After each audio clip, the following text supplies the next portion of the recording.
What is going on, everybody? Welcome back to the channel. Aftersound here, bringing you Splinterlands content every single day. We also stream right here on this channel every Tuesday, Thursday, and Sunday morning, so come by and say hello.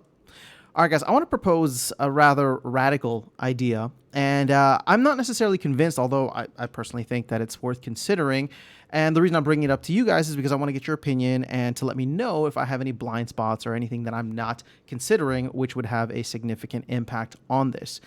And that is the fact that I really don't think DEC should be bridged out to other chains any longer. I don't believe we have a need for it. Now, when DEC was the only currency in the game, which before 2021, for 3 years, that was the case, then of course you wanted to bridge it out to other areas or other chains. But at the end of the day, the only place where DEC can get its full utility, or like main utility, is in the game. We burn it for all these different things within the game, and I just don't see a need for it outside.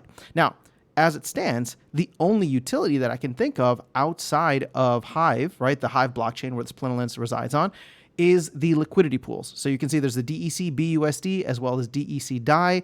And I understand people want to have, DEC holdings or a nice stable coin pool. I'm actually even in there. You can even see that I have, I have a significant amount within these pools. But the point that I'm trying to make here, and I'm going to share some numbers with you in a second. The point that I'm trying to make is that I don't see a utility for it. And I believe that we're probably just seeing a lot of price manipulation, and we are subject to a lot of risk whenever bridges are involved. So here's what I'm looking at, all right? If we take the amount of liquidity for the DEC BUSD and DEC DAI, you can see that this is almost like it's 790, we'll just call it $800,000.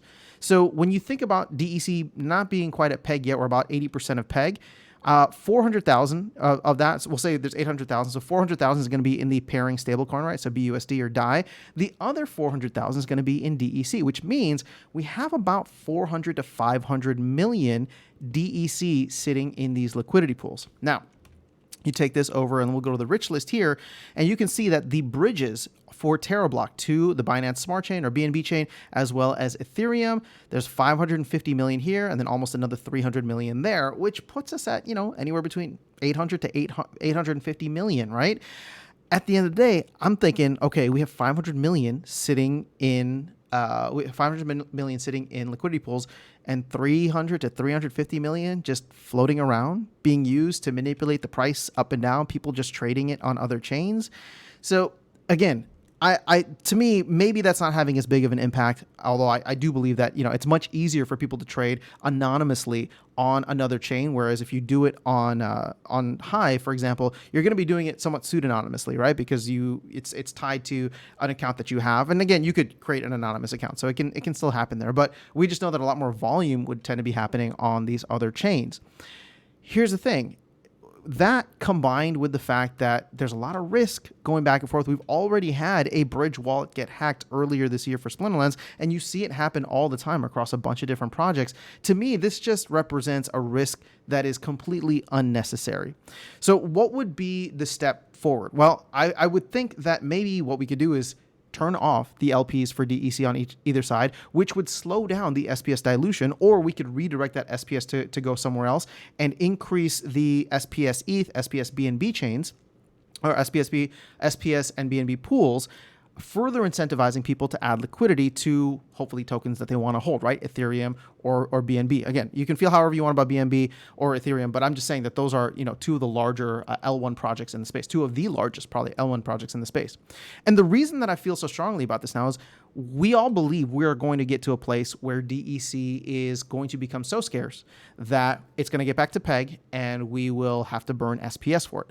Meaning that people don't really need to transact in DEC anymore. They don't need to buy DEC off the market if it's always or hopefully always going to be close to its peg.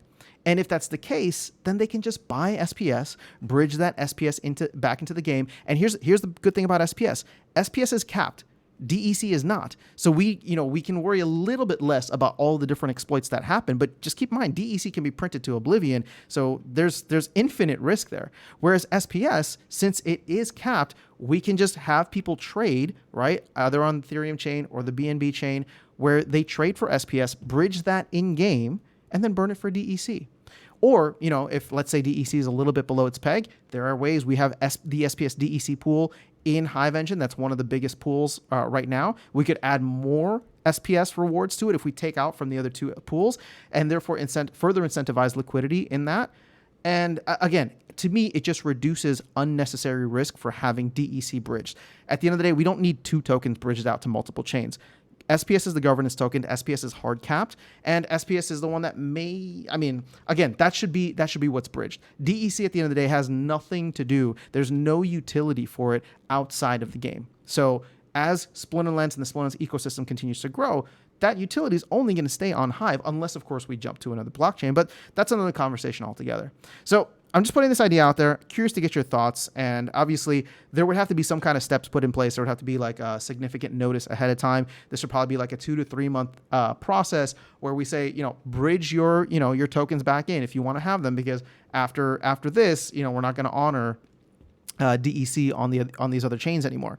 But again, we can figure out the details of that. I'm just curious from a conceptual and theoretical standpoint, if you agree with me that there's really no reason to have DEC on any other chain except for Hive, where it has its actual utility. But that is all I have for you guys in this video. Let me know your thoughts in the comments below. Otherwise, I'll catch you all in the next one and see you around the game. Take care.